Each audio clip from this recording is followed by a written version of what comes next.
محترم chief justice صاحب، آپ آئین پاکستان کا دوبارہ مطالعہ فرمائیں۔ آئین پاکستان کہتا ہے کہ قادیانی اقلیت ہیں، یہ مسلمان نہیں، یہ حضور کی ختم نبوت کے ڈاکو اور چور ہیں۔ اور تعزیرات پاکستان کی دفعہ 295C اور 295B آپ کو بتائے گی، آپ پڑھیں تو صحیح۔ وہ آئین پاکستان آپ کو بتائے گا کہ قادیانی خود کو مسلمان نہیں کہہ سکتے، قادیانی اپنی عبادت گاہ کو جو بھی وہ بناتے ہیں اسے مسجد نہیں کہہ سکتے، اس عبادت گاہ میں قادیانی اذان نہیں دے سکتے۔ قادیانی پاکستان کے اندر آئین پاکستان کے مطابق اپنے مذہب کی ترویج اور اشاعت اور دعوت کا کام نہیں کر سکتے۔ ہاں ٹھیک ہے، اقلیت ہیں، رہیں جس طرح بقیہ اقلیتیں رہتی ہیں، یہ بھی رہیں۔ آپ کے ان ریمارکس نے اور ان جملوں نے کس قدر غصہ اور نفرت پیدا کر دی ہے۔ بسم اللہ الرحمن الرحیم۔ نماز اچھی، روزہ اچھا، حج اچھا، زکوٰۃ اچھی، مگر میں باوجود اس کے مسلمان ہو نہیں سکتا، نہ جب تک کٹ مروں خواجہ بطحا کی حرمت پہ، خدا شاہد ہے کامل میرا ایمان ہو نہیں سکتا۔ میرے عزیزان گرامی، عقیدہ ختم نبوت اسلام کا ایسا بنیادی، حساس اور قطعی عقیدہ ہے کہ جس پر قرآن مجید کی ایک نہیں بہت سی آیات مبارکہ گواہ ہیں، اور سید عالم صلی اللہ علیہ وسلم کے سینکڑوں کے حساب سے فرامین ختم نبوت کے سلسلہ پر دلالت کرتے ہیں اور واضح کرتے ہیں کہ سید عالم صلی اللہ علیہ وسلم آخری نبی ہیں۔ حضور کے بعد نبوت کا کوئی سلسلہ نہیں، خاتم النبیین ذات حضور سید عالم صلی اللہ علیہ وسلم کی ہے۔ اور پھر اس پر سیدنا صدیق اکبر رضی اللہ تعالیٰ عنہ نے ایک عظیم جنگ لڑی اور ختم نبوت کے منکروں کا قلع کما کیا۔ پھر فاروق اعظم، عثمان غنی، علی مرتضی، الغرض 14 صدیوں میں کسی بھی منکر ختم نبوت کے لیے اسلام اور اہل اسلام کے ہاں کوئی عزت تکریم تو دور کی بات رہ گئی، اس کے وجود کو بھی برداشت نہیں کیا گیا۔ اور یوں ہی چلتے چلتے کئی سالوں کی قربانیوں کے نتیجے میں وطن عزیز ملک پاکستان معرض وجود میں آیا، اور پھر پاکستان کے اندر حضور کی ختم نبوت پر حملے ہونے لگے، سازشیں ہونے لگیں۔ تو ان سازشوں کا قلع کما کرنے کے لیے ملت اسلامیہ کے سینکڑوں نہیں ہزاروں افراد نے اپنی جانوں کے نذرانے پیش کیے۔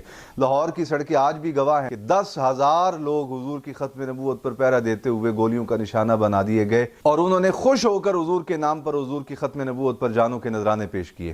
ختم نبوت کا مسئلہ ایسا حساس مسئلہ ہے کہ جس پر نہ کوئی کمپرومائز کیا جا سکتا ہے اور نہ ہی اس پر کوئی گنجائش دی جا سکتی ہے کسی کو بھی۔ لیکن افسوس کے ساتھ کہنا پڑتا ہے کہ آج حکام بالا اور اعلیٰ عہدوں پر بیٹھے ہوئے لوگ حضور کی ختم نبوت کے قانون کے ساتھ چھیڑ چھاڑ کر رہے ہیں، مسلمانوں کے دلوں کو ایذا پہنچا رہے ہیں، اور یوں پاکستان کے امن و سکون کو داؤ پر لگانے کی ایک بہت بڑی سازش رچائی جا رہی ہے۔ قادیانیوں کو کھلی چھوٹ دے کے، ان کو مسلمانوں کی طرح مسجدیں بنانے کی دبے پاؤں اجازت دے کے، پاکستان کے بہت سارے مقامات پر حضور کی ختم نبوت کے منکروں قادیانیوں کو اسلام کی طرز پر، مسلمانوں کی طرز پر مسجدیں بنانے اور پھر گنبد بنانے اور ان پر مینار کھڑے کرنے کی دبے پاؤں جو ہے وہ اجازت اور رخصت دے دی گئی۔ وہ اپنا لٹریچر سر عام شائع کر رہے ہیں، حتیٰ کہ قرآن مجید بھی وہ چھاپنے لگ گئے۔ اسی طرح کا ایک واقعہ 6 دسمبر 2022 کو کوٹ ہوا، اور اس پر چنیوٹ میں ایک قادیانی جو قرآن مجید شائع کرتا تھا اس پر مقدمہ درج کیا گیا۔ اب ادارے بھی ریاست پاکستان کے، آئین بھی ریاست پاکستان کا، قانون بھی ریاست پاکستان کا، اور پاکستان اسلام کے نام پر بننے والا ملک، اس میں ایک قادیانی قرآن مجید شائع کر رہا ہے جو سراسر اسلام کے بھی خلاف ہے،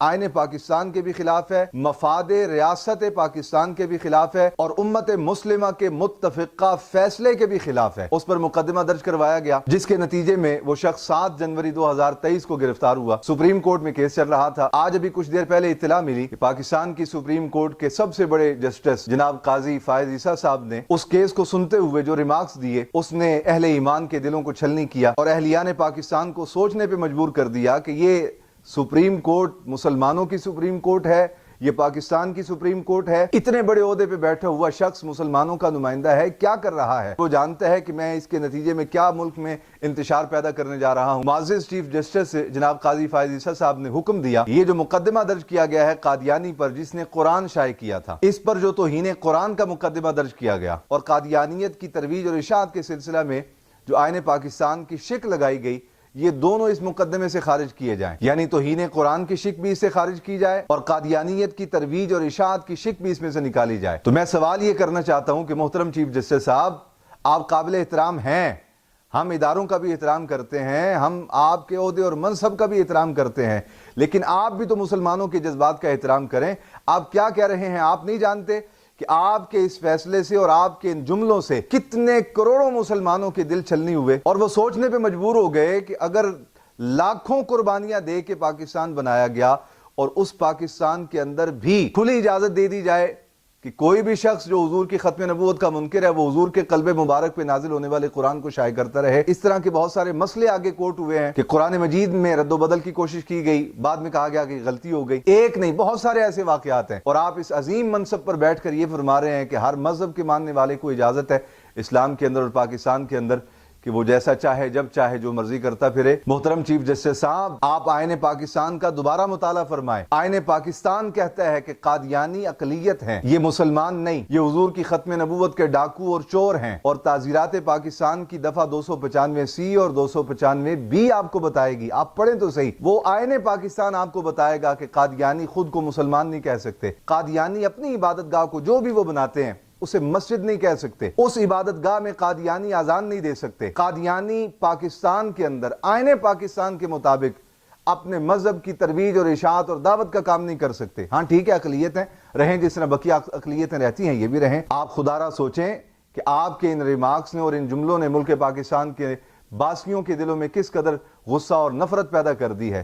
خدا کے لیے آپ اپنے منصب کے تقاضوں کے مطابق آئین پاکستان کے بھی محافظ بنے، اسلام کے بھی محافظ بنے، اور ریاست پاکستان کی بھی حفاظت کریں، لیکن کسی حضور کے ختم نبوت کے ڈاکو اور چور کی حفاظت والا کام نہ کریں۔ خدا را اپنے جملوں پر نظر ثانی فرمائیں، خدا نہ خواستہ کہیں اس کے نتیجے میں پورے ملک کے اندر ایک بار پھر انارکی نہ پھیل جائے، نفرت کی آگ نہ بھڑک اٹھے، اور لوگوں کے جذبات جس قدر مجروح ہوں گے تو لوگ اپنے غصے کا اظہار کریں گے۔ پہلے ہی پاکستان معاشی عدم استحکام کا شکار ہے، آئے روز دہشت گردی کے حملے بڑھ رہے ہیں، نفرت اس قدر بڑھ چکی عوام اور اداروں کے درمیان کہ جسے ختم کرنے کے لیے ایک طویل وقت درکار ہوگا۔ ایسے وقت میں آپ کے اس طرح کے جملے انتہائی نامناسب ہیں۔ میں ایک محب وطن پاکستانی اور مسلمان آپ کی خدمت میں عرض کرتا ہوں کہ قادیانی قطعاً نہ پاکستان کے مخلص ہیں، نہ اسلام کے ساتھ مخلص ہیں، اور نہ ہی یہ ریاست پاکستان کے آئین کو مانتے ہیں، جس آئین کی وجہ سے آپ کی بھی عزت ہے، جس آئین کی وجہ سے اس ملک میں رہنے والے